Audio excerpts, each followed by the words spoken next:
இன்றைக்கான கேள்வி, பிரமை என்றால் என்ன? இது ஏன் உருவானது?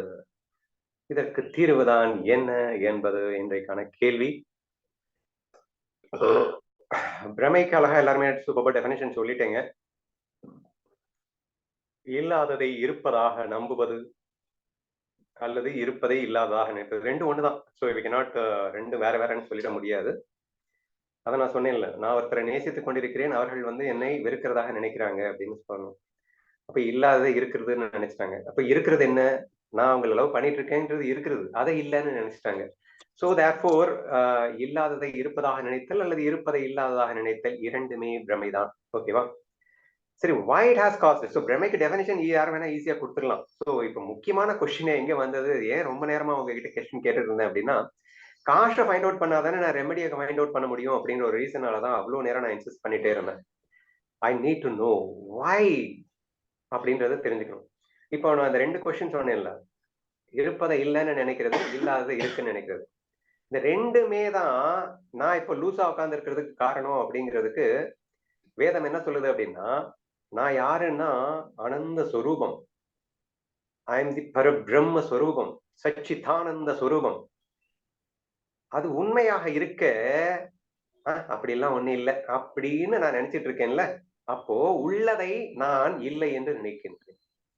சச்சிதானந்த சுரூபமாக இருக்கும் அந்த உண்மையை நான் இல்லை என்று நினைக்கின்றேன். பிரமை நம்பர் 1. அடுத்து, ஜனன மரண ரூபங்களான சம்சார துக்கத்தை நான் உண்மை என்று நம்புகின்றேன். ஆக்சுவலா இந்த ஜனனம் உண்மை அல்ல, மரணம் உண்மை அல்ல, உலகம் உண்மை அல்ல. உலகமே உண்மை இல்லைன்னா உலகத்தால் வருகின்ற துக்கம், சுகதுக்கம் உண்மையா? சுகதுக்கமும் உண்மை அல்ல. ஆனால் இந்த உலகத்தில் உள்ள சுகதுக்கத்தை உண்மை என்று நம்புகின்றேன். இல்லாததை இருப்பதாக நம்புகின்றேன். ஜனன மரணம் என்பது எதுவுமே இல்லை, ஆனால் இருப்பதாக நம்புகின்றேன். இது பிரமை நம்பர் 2. சரியா? இந்த ரெண்டு பிரமைகள் என்னை முட்டாளாக்கி விட்டது, அஞ்ஞானத்தில் தள்ளி என்னை படுகொலியில் வீழ வைத்து விட்டது. அஞ்ஞானத்திற்கான காரணம் எனது இந்த பிரமைகளே. இனி நான் ஞானியாக வேண்டும் என்றால் என்ன செய்ய வேண்டும்? இந்த இரண்டு பிரமைகளை நான் ஒழித்துக் கொண்டால் மட்டும்தான் ஞானியாக முடியும். ஆனால் இந்த பிரமைகள் ஏன் ஏற்பட்டது என்று தெரிந்து கொள்ளாமல் எப்படி நான் ஒழிக்க முடியும் என்று தீவிரமாக சிந்திக்கும் போது நிறைய ஆன்சர் சொன்னீங்க. ஒவ்வொன்றா நான் ட்ரை பண்றேன். மேலோட்டமாக விஷயங்களை கண்டு விஷயத்தின் அனித்தியத்தன்மையை நீங்கள் மேலோட்டமாக பார்ப்பதால் புரிந்து கொள்ள இயலவில்லை, ஆழமாக பார்த்தால் புரிந்து கொண்டிருப்பீர்கள் என்ற ஒரு விஷயத்த சொன்னீங்க. அதாவது அனைத்தையும் ஆட்டிக்கொண்டிருக்கின்ற அந்த அற்புத பேஸ் சக்தியை நீங்க விட்டுட்டு இப்ப நீங்க ஓடி ஆடிட்டு இருக்கீங்க அப்படின்னா, நீங்களே ஓடுற மாதிரி, நீங்களே ஆடிட்டு இருக்கிற மாதிரி நீங்க நினைச்சிட்டு இருக்கீங்க. இந்த உடம்பு உள்ளிருந்து ஒரு ஆத்ம சக்தி இதை இயக்கி கொண்டிருக்கிறது, உடம்பு தானாக இயங்க முடியாது அப்படிங்கிறத டீப்பா நீங்க பார்க்கல. இல்ல, பிரமை ஏன் வந்தது அப்படின்றதுக்கு ஃபர்ஸ்ட் ரீசனா நீங்க சொன்னதை நான் சொல்லிடுறேன். மேலெழுந்த வாழையான பார்வை. நான் இந்த உடம்ப நான் என் கையை ஆட்டுறேன், இந்த கை ரெண்டு ஆட்டுறதை பார்த்துட்டு நான் தான் ஆட்டிட்டு இருக்கேன் அப்படின்னு எனக்கு தோணிடுது. சரியா? ஏன் மேலெழுந்த வாரியா பார்த்து கொண்டிருக்கேன்?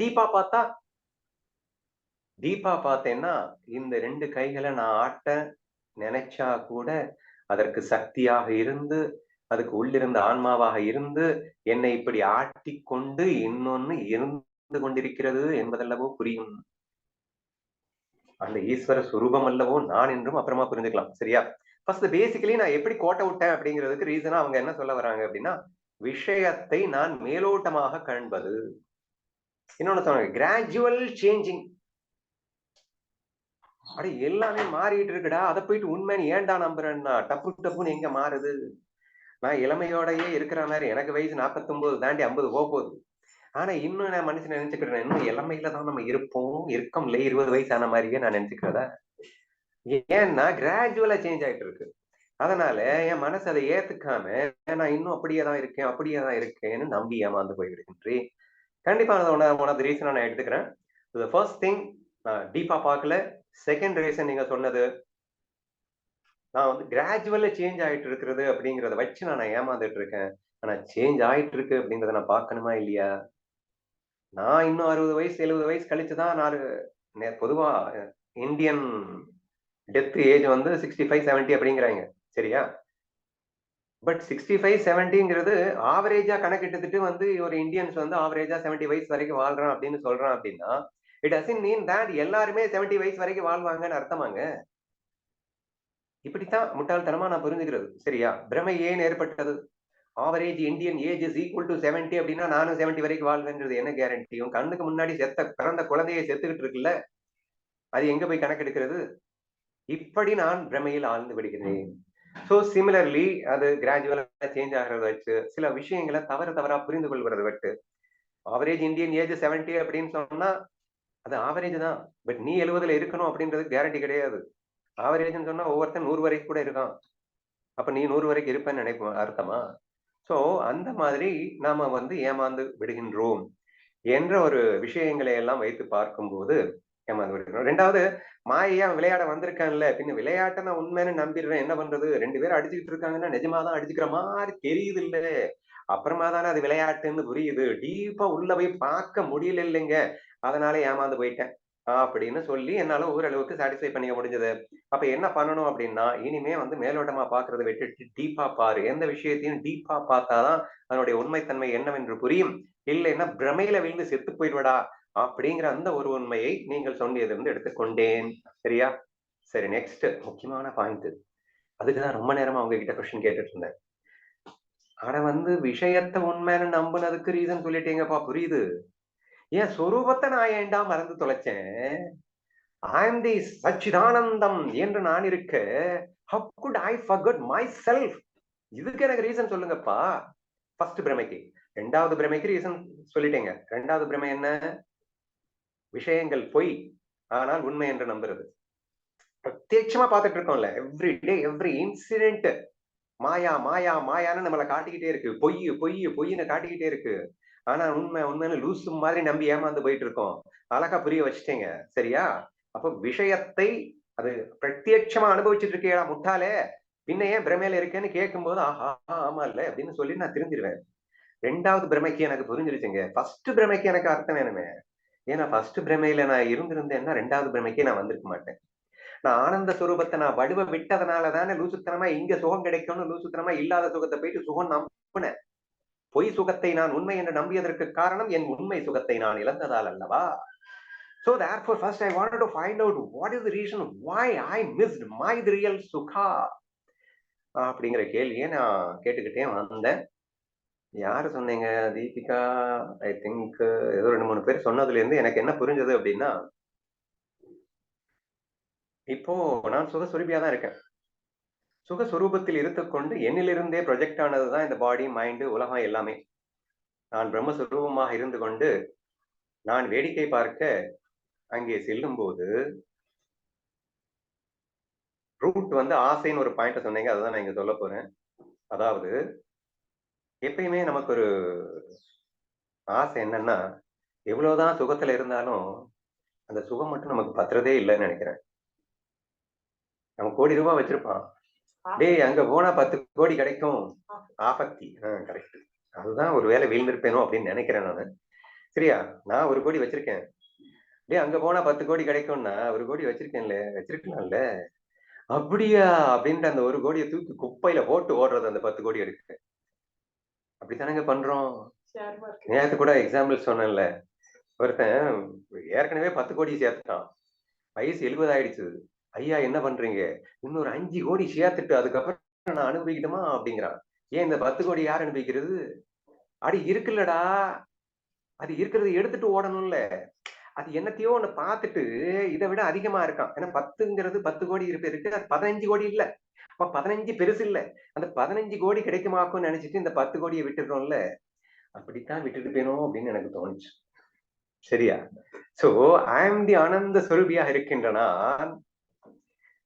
மாயையில் எங்கே இதை விட அதிகமான சுகம் கிடைக்குமோ அப்படின்னா இதை தூக்கிட்டுல போகணும்.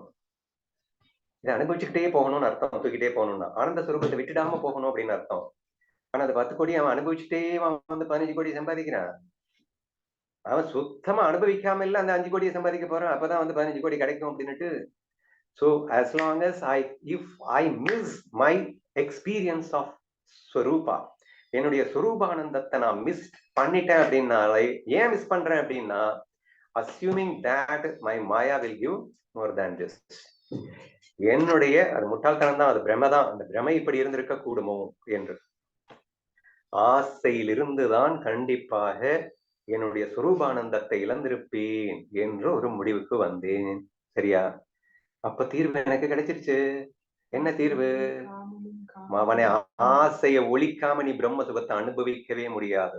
எப்போது இந்த உலகத்தில் நரகம் என்று புரியுது, நேற்று டிஸ்கஷன் அதுதான். சரியா? சொர்க்க சுகத்தை நாய் மாமிஷமாக ஏன் என்ன வேண்டும் ஒரு கொஸ்டினை கேட்டாரு வேதத்துல. ஓ, இதுக்காக தான் கேட்டாங்களா? ஏன்னா நான் விழுந்ததே இப்படித்தானே விழுந்திருக்கேன். அப்போ இதுல சுகமே இல்லை, இது வெறும் நரகம் என்று உண்மையை உள்ளவாறு நான் உணர்ந்தால்தான் என் சுரூபானந்தத்திற்குள் நான் செல்ல முடியும் என்பதால் தான் அதை சொன்னார்களோ. ஏனென்றால் நான் சுரூபானந்தத்தை விட்டதன் காரணமே இந்த பொய்யிலே சுகம் இருக்கும் என்று நம்பியதால், ஆசைப்பட்டதால், இதை துக்கம் இல்ல, வெறும் ஜடம் தான் வச்சுக்கோங்களேன். என்னுடைய ரெஃப்ளெக்ஷனு அது ஜடம், அது சுகமும் இல்லை துக்கமும் இல்லை, அது ஜஸ்ட் டூல்ஸ் நம்ம சொல்லிட்டோம். அது ஜஸ்ட் சும்மா எனக்கு ஹெல்ப் பண்ணதுக்காக வந்த டூல்ஸ்.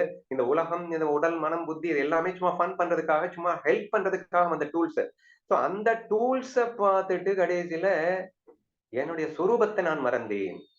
டூல்ஸை ஆசைப்பட்டேன். டூல்ஸிலே சுகம் இருக்கும் என்று அது ஏதோ எனக்கு சுகம் கொடுக்குற மாதிரி நான் நினைச்சேன். அப்ப மறந்துட்டேனா, நினைச்சு மறந்துட்டேனா? So this is the way I would have been gone. சரியா? அப்படின்னு நான் புரிஞ்சுக்க ட்ரை பண்றேன். சோ அதுல எனக்கு ஆழமா புரிகிற விஷயம் எப்படின்னா, இந்த உலகம் துக்கம் அப்படின்னு புரிஞ்சுக்கலாம், அல்லது அட்லீஸ்ட் மாயா ஜடம்னு புரிஞ்சுக்கணும். இதை ஸ்ட்ராங்கா புரிஞ்சுக்கிட்டீங்கன்னா ஆட்டோமேட்டிக்கா என் சொரூபம் ஆட்டோமேட்டிக்கா எனக்கு ரியலைஸ் ஆயிடும். என் சொரூப ரியலைசேஷனை தடுத்தது எது அப்படின்னு கேட்டா, மாயையை உண்மைன்னு நம்பினது. ஃபர்ஸ்ட் என் சொரூபத்தை மறந்ததுக்கு ரீசன் நான் என்ன சொல்லிட்டு இருக்கேன்னா, மாயையில சுகம் கிடைக்கும் என்று நினைத்தது. மாயை சுகம் கொடுக்காது. நீ சுக சுரூபியா இருந்துகிட்டு மாயைய சும்மா ஃபன் பண்றதுக்காக நீ கிரியேட் பண்ண, அடிஷனல் ஃபன்னுக்காக நீ கிரியேட் பண்ணதான் மாயையே தவிர அது உனக்கு சுகத்தை கொடுக்க முடியாது. உன்னுடைய ரெஃப்ளெக்ஷன் எப்படி உனக்கு சுகத்தை கொடுக்கும்? உன் நிழல் எப்படி உனக்கு சுகத்தை கொடுக்கும்? அது சான்ஸே இல்ல. பட் அதை நம்பினேன் அப்படின்னு நினைக்கிறீங்க. So my final answer is, ஏன் நான் பிரமைக்கு ஆளானேன் என்றால், நான் உருவாக்கிய ஜட வஸ்துக்கள் எனக்கு சுகத்தை கொடுக்கும் என்று நம்பினேன். நான் பாழாய் போனேன். எனது சுக சுரூபத்தை மறந்தேன். அதுக்கப்புறம் விஷயத்தை விபரீதமா பார்த்து நான் ஏமாந்து போயிட்டேன் அப்படிங்கிறத நீங்க புரிய வச்சுட்டீங்க. சரியா? மேலோட்டமான பார்வையினால் விஷயத்தை நம்பி மோசமா போயிட்டேன் என்ற விஷயங்களை புரிய வைத்து விட்டீர்கள். சோ காசு கிடைச்சிருச்சு. அப்ப ரெமெடி என்ன? ஃபர்ஸ்ட் திங், ஃபர்ஸ்ட் பிரமையை ஒழிக்கணும் அப்படின்னு சொன்னா, சுகஸ்வரூபமே நான் என்று நீங்கள் நம்புகிறீர்களோ இல்லையோ, அவனே இந்த மாயையில சுகம் இருக்க வழியே இல்லைன்னு நம்பித்தானங்க ஆகணும். மாயையில சுகம் இருக்குன்னு நம்புறதுனாலதான் நான் சுரூபத்தையே விட்டுட்டு மாயைக்குள்ள வந்து சிக்கினேன். So therefore first thing what we have to realise அப்படின்னா, மாயையில் சுகம் இல்லை என்பதும் நானே சுகஸ்வரூபி என்பதும் இவ்விரண்டும் ஒன்றாக கலந்து செய்யுங்கள். அல்லது இந்த மாயையில சுகம் இல்லைன்றது ஸ்ட்ராங்கா பிலீவ் பண்ணும் போதே நானே சுகஸ்வரூபி அப்படிங்கறத சேர்த்து நீங்க நினைக்க ட்ரை பண்ணுங்க. இந்த ரெண்டையும் நம்ம வந்து கொண்டு வந்தோம் அப்படின்னு சொன்னா, டெஃபினட்டா ஃபர்ஸ்ட் பிரமையில இருந்து, ஃபர்ஸ்ட் பிரமை எடுக்கிறதா கஷ்டம். செகண்ட் பிரமையை டீப்பா பார்த்தா தான் நீங்களே போயிரும் சொல்லிட்டீங்களே, அதை அன்றாட நம்ம அனுபவிச்சுட்டு தானே இருக்கோம். செகண்ட் பிரமைக்கு கூட இந்த அடிக்ஷன் தான் காரணம். நீங்க அடிக்ஷன் இல்லாம பார்த்தாதான் செகண்ட் பிரமை டீப்பா பாரு. டீப்பா எவன் பார்ப்பான்? உள்ள போயிட்டு கொஞ்சமாவது அடிக்ஷன் இல்லாம இருக்கணும்ல. அல்டிமேட்லி ரெண்டு பிரமைக்குமே ஆசைதாங்க காரணமா இருக்கு. பாத்தீங்களா? ஒரு பொண்ணு சுகத்தை கொடுப்பா அப்படின்னு நினைக்கிறான். ஏன்? லூசுத்தனமா அடிக்ஷன்ல இருக்கிற வரைக்கும் அப்படித்தான் தெரியும். கல்யாணம் கட்டிட்டு அடிக்ஷன் காணாம போனதுக்கு அப்புறம் அப்புறம் ராட்சசியா கணக்கு தெரியுதா? ஏன்? பிகாஸ் அடிக்ஷன் காணாம போயிடுச்சு. சோ அப்போ டீப்பா மட்டும் டீப்பா பாத்துறான் அவன். இப்ப முதல்லயே ஏன் டீப்பா பார்க்கல? அடிக்ஷன்ல என்ன டீப்பா பார்க்க முடியாது. சோ தேர்ஃபோர் சுகம், மாயையில் சுகம் இருக்கின்றது என்று நம்பிக்கொண்டிருக்கின்ற வரை, அதில் அடிக்ட் ஆகி இருக்கின்ற வரைக்கும் ரெண்டு பிரமைகளும் நம்மை விட்டு நீங்காது என்ற ஒரு உண்மையை உங்கள் மூலியமாக தெரிந்து கொண்டேன். மிகவும் நன்றி. எனவே இதற்கான ரெமடி, தீர்வு என்ன என்றால், முழுக்க முழுக்க ஆசையை ஒழிப்பது மட்டுமே.